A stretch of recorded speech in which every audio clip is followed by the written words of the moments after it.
about second breakfast. Time for second breakfast. What's up, everybody? Welcome to another episode of Second Breakfast, Spooky Season Edition. So at time of recording this, we are getting very close to the Halloween season. So I wanted to do a handful of Second Breakfast episodes on things that were, a little bit creepy, a little bit weird. I know I've already done a handful on here that have kind of fallen into that category, but for this next few weeks, and again, we say it all the time, podcast math is hard. I don't know exactly when this is going to come out. I don't know exactly the order these are going to come out. As of right now, this is the first one I'm recording, and it kind of goes into some of the later ones, but who knows? It doesn't matter. This isn't going to be like a 4, 5, 6-part series in the same way the new metal albums list was. This is more of just a loose category of things that are a little bit spooky and maybe a little macabre compared to what we normally talk about here.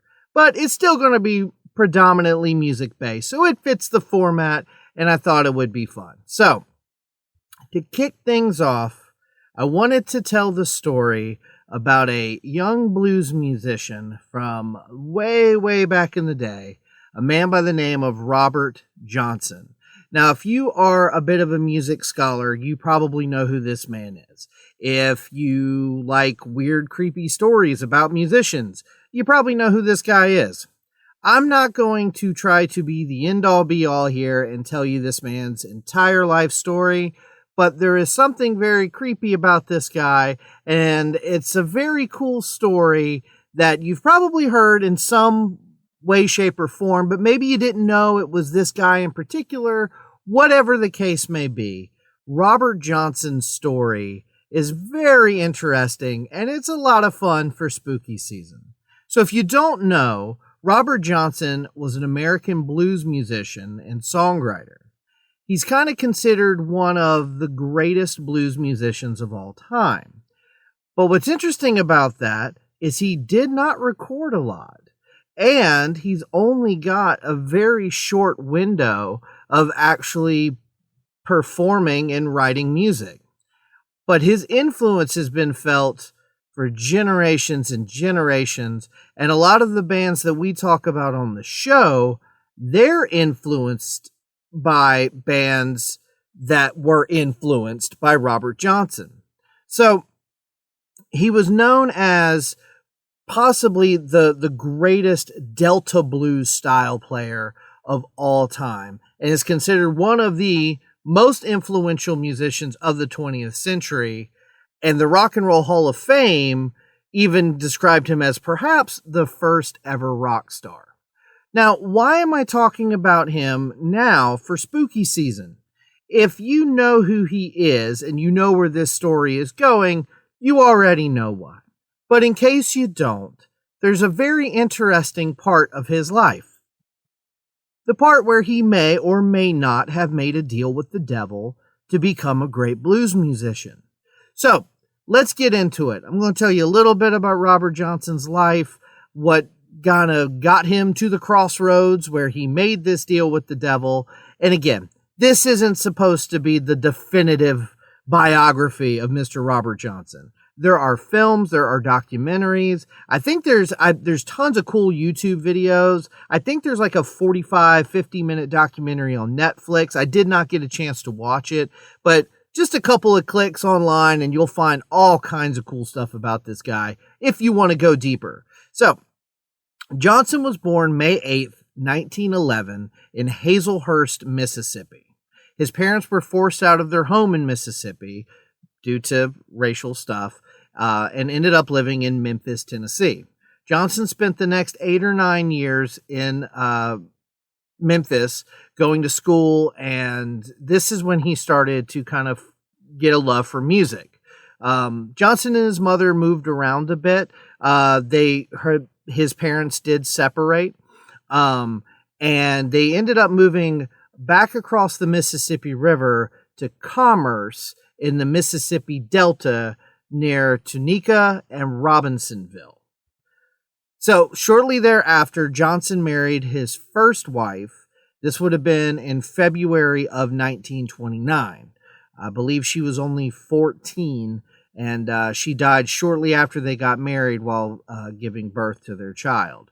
Now, a lot of this, especially the dates, are a little bit ambiguous because obviously back in the 1920s and 30s, it was a little harder to keep records of things, especially for lower income families such as the Johnsons. And then also they were African American. So things weren't quite, kept up with the same way they would be today. So that's why some of the dates, like, February of 1929, it's kind of left that way. However, around this time, this blues musician by the name of Son House moved to Robinsonville, where with his partner, Willie Brown, lived. Now, later in his life, House remembers Johnson used to come and see him play, and he was a very competent harmonica player. And in between sets, Johnson would ask if he could play House's guitar, and they would say, sure, why not, and hand him the guitar. But after a couple of minutes, they basically said, no, you have to stop, because it was awful. And around this time, Johnson was trying to write and perform his own songs, but Son House said it was so bad that in between their sets, the people would often complain and tell him to stop playing because it was so bad. Now, a little later in 1931, Robert Johnson left town. No one really knows exactly where he went. So some people say that he was looking for his biological father. Some say he just basically hunkered down somewhere and just really honed his guitar skills and his songwriting skills. Others say he went to a local crossroads to make a deal with the devil. The story goes, Robert Johnson went to a local crossroads with his guitar a little before midnight. He started playing his songs. Right about midnight, the devil appeared. He took the guitar, tuned it, played a song, and handed it back to Johnson. This was the transaction that the end result would be Robert Johnson giving his soul to the devil so he could be a master of the guitar. Now, when Robert Johnson returned back in 1932, nobody could believe how much better of a musician he was. Son House recalls watching and hearing Johnson when he got back. And this is a quote from Son House. He said, "He was so good, when he was finished, all our mouths were standing open." After this, Johnson began to go around playing shows, and it seemed he continued to get better and better. He would play dances and bars and play, his originals, and people loved it. Now, in November of 1936, Johnson went in to record some of these songs. He was basically in and out of the studio until the summer of 1937. Altogether, he recorded 29 songs. I think altogether there's like 41 recordings. It's 29 distinct songs and then like a handful of outtakes and stuff like that. But essentially 29 songs is how many he recorded.